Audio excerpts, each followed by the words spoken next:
After New Year, ito ang ulam natin. Yan.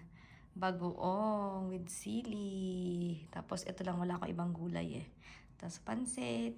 Thank you, Soriano family. And of course, na-miss natin ng rice. Mukbang tayo ng... Ito lang kasi yung gulay ko. Pajoli. With bagoong with chili. And of course, rice. Na-miss natin.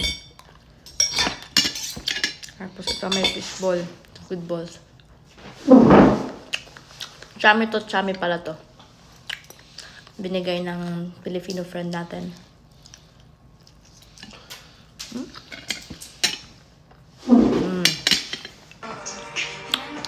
May chili.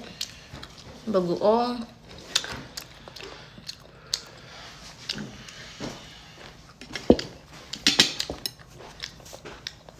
Nakakaumay kasi ang mga kinain natin ng New Year. Kaya i-crave tayo ng ating pagkain. Pwede na to.